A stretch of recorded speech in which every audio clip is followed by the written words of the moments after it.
Minasan, ohayou gozaimasu, Sanji desu. Good morning everyone, I am Sanji and welcome back again to my channel. So a few weeks ago, I uploaded a video which is about 10 easy Japanese phrases which you can use if in case you travel to Japan. So for today's video, it's quite related to that topic because today, I am going to share with you guys my top 10 travel tips if in case you travel to Japan. So if you want to know more about those tips and advices, just keep on watching and let us start. By the way guys, if you are part of a group tour or a travel tour, something like that, some of these tips or advices might not be applicable to you, but anyway, just keep on watching my video because it might help you in some other ways, I don't know. But anyway, without further ado, let us start.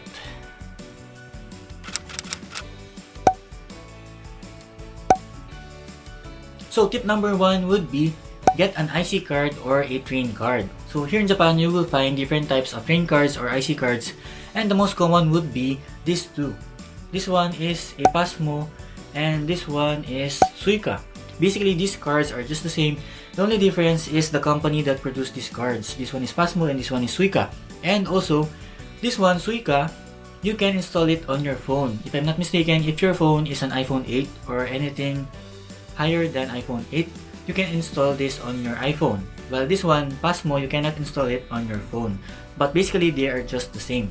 So why do you need an IC card?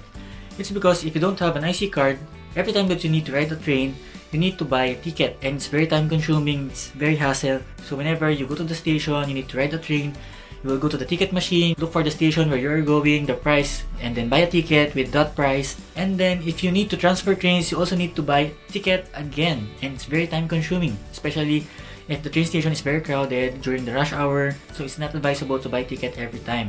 That's why you need an IC card. So these IC cards, you can buy it on train stations and even on the train station on the airport. So before you leave the airport, you can easily buy these train cards. So you can buy this on the ticket machine itself. All you need to do is you need to deposit 500 yen to avail these cards.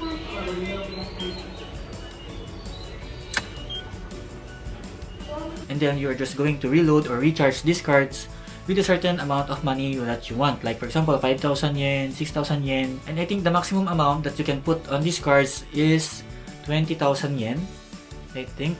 So if you have these cards, you just need to reload it, and then if you want to ride the train, you just need to tap it on the ticket gate. And then by the time that you get off the train and you need to leave the station, you are just going to tap it again on the ticket gate, and that's the time that the fare or the transportation fee will be deducted on your cards. So it's very convenient. And aside from that, these cards, you can use it not only on train stations but also on buses, taxis, convenience stores, and some vending machines also accept these cards, and also some shops also accept payment using this card. So it's very convenient. So I really advise you guys to avail these IC cards. So aside from IC cards, a lot of people ask me in Instagram or in Facebook about the JR Pass or the Japan Rail Pass. They usually ask me, is it worth it to purchase Japan Rail Pass or JR Pass? So for those who don't know, JR Pass is a special pass which offers you unlimited ride on JR trains. And it also includes Shinkansen or the bullet train. And we all know that tickets on the bullet train are so expensive. So JR Pass offers you unlimited use of JR trains and bullet trains in a certain amount of time, like for example 1 week, 2 weeks, it depends on the JR Pass that you purchase. So is it advisable to buy JR Pass? Personally, I haven't used or I haven't buy a JR Pass because JR Pass can only be purchased by foreigners who have tourist visa. So if you're a foreigner but your visa is not tourist, if you are working and living here in Japan, even though you're a foreigner, you can't buy the JR Pass. Only foreigners who have tourist visas can buy this JR Pass. So let's go back to the question, is it worth it to buy the JR Pass? Honestly, it depends on you. It depends where you are planning to go. Like for example, if you're just going to have a trip inside Tokyo, it's not advisable that you buy a JR Pass because it is expensive. But if you're going to have a tour from Tokyo to Osaka to Hokkaido and really want to explore like the whole Japan, yes, it is advisable that you buy a JR Pass. So my advice would be try to research how much would be the transportation fee from Tokyo to Osaka or to where you want to go or explore here in Japan.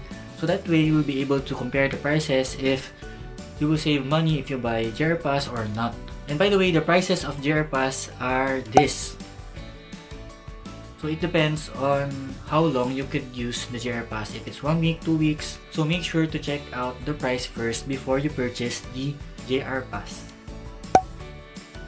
So for my tip number 2, it will be make sure to have an internet connection or internet access.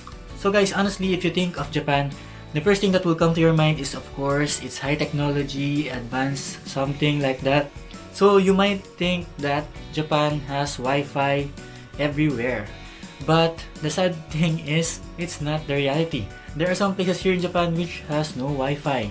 If you go to cities like Tokyo or Osaka, there are some places or establishments which offers free Wi-Fi, like for example convenience stores, coffee shops, and there are certain areas where there is Wi-Fi connection. You only need to register your email address, I think, and you can have an internet connection. But on some places, especially in the province, there is no free Wi-Fi. So the first thing that you should know is you must have an internet connection, and you have two options. One is Pocket Wi-Fi and the other one is SIM cards. So first, Pocket Wi-Fi. So if you want to rent a Pocket Wi-Fi, there are different travel agencies which offers Pocket Wi-Fi. You just need to make a reservation ahead of time before you go to Japan, and by the time that you come to Japan and arrive at the airport, you just need to go to their office. I think it's like a small window or a booth, and from there you will receive the Pocket Wi-Fi that you reserve. So the advantage of Pocket Wi-Fi is of course it offers unlimited internet and you can connect multiple devices. So if you travel in a group, you can just have one Pocket Wi-Fi and all of you can connect to that Pocket Wi-Fi, and it will save you a lot of money. But the disadvantage of Pocket Wi-Fi is of course you need to bring extra charger and also the Pocket Wi-Fi itself. So the second option is SIM cards. SIM cards, you can avail it on the airport or in some electronic shops, like for example Yodobashi Big Camera. You can buy it there. So these SIM cards don't have phone numbers. It only contains data which you can use for the internet. So the price of the SIM card depends on the amount of data and also the length of time you can use the SIM cards. Like if you can use it for like 2 weeks or 1 month, it depends. And usually the prices are this. So the advantage of having SIM cards is of course you don't need to bring an extra charger or extra machine because you just need to insert the SIM card on your phone.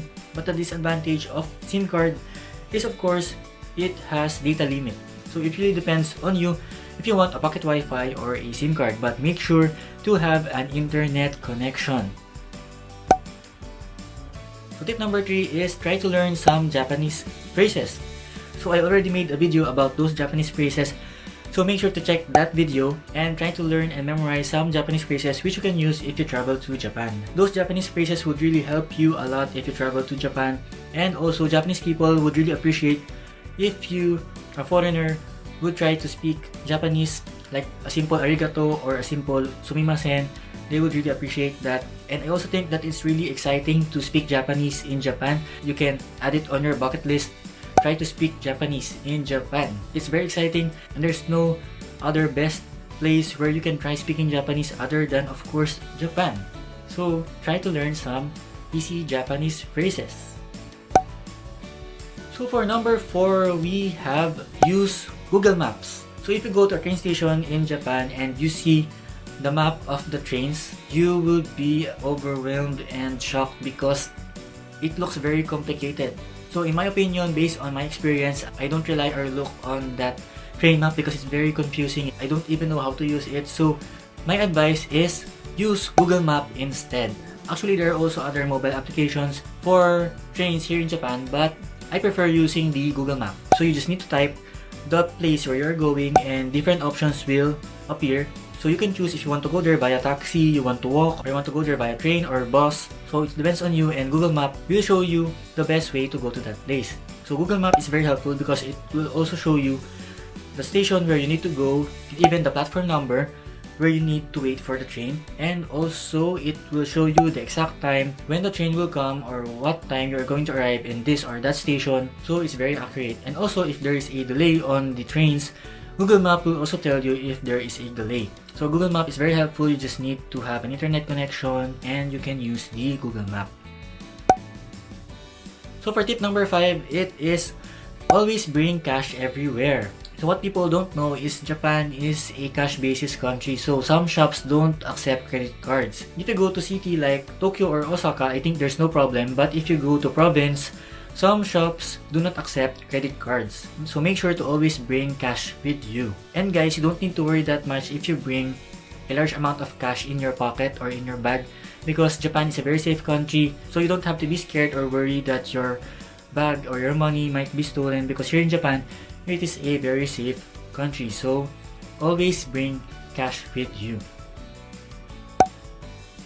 And for tip number 6, bring your passport all the time. Aside from security reasons, of course, you also need to bring your passport all the time because of tax-free. Because if you're a foreigner and a tourist, you can avail tax-free on some shops here in Japan. So you just need to present your passport and then you can avail a tax-free or tax-free refund. But what you must remember is not all shops offer this tax-free or tax-free refund, so you must check that first. And some shops, like for example Don Quixote, I believe you need to reach a certain amount of price before you can avail the tax-free. I think in Don Quixote you need to purchase a total of 5,000 yen or more before you could avail the tax-free. So you need to check that first. And also in some shops, if you go to the cashier and pay for the item, they will deduct the tax instantly right on that moment. They will deduct the tax and you just only need to pay for the item. But in some shops, they don't do that. You need to keep all your receipts, and then you go to a certain office, or on the airport there's an office there, and when you go there, that's the time that you will have the tax refund. So it really depends on the shop. So make sure to check that first before you buy a certain product or item on that shop. But always remember, bring your passport. So number 7, it is use Google Translate. So I know guys, some of you don't trust or don't believe on Google Translate, because sometimes if you want to translate something using Google Translate, some of the translations is not that accurate. But anyway guys, Google Translate is very helpful, especially for foreigners living here in Japan. It really helped me a lot in my Japanese studies. So I advise you use the Google Translate, especially the camera feature of the Google Translate. I'm going to show you how to use this camera feature of the Google Translate. So guys, this is how I use the camera feature of the Google Translate. So for example, this is the item that I want to buy on the supermarket, but I don't know what it is because there is no English translation written on the packaging. So you don't know what kind of item it is. So first, of course, you're going to open the Google Translate application and then make sure that the option is translation from Japanese to English.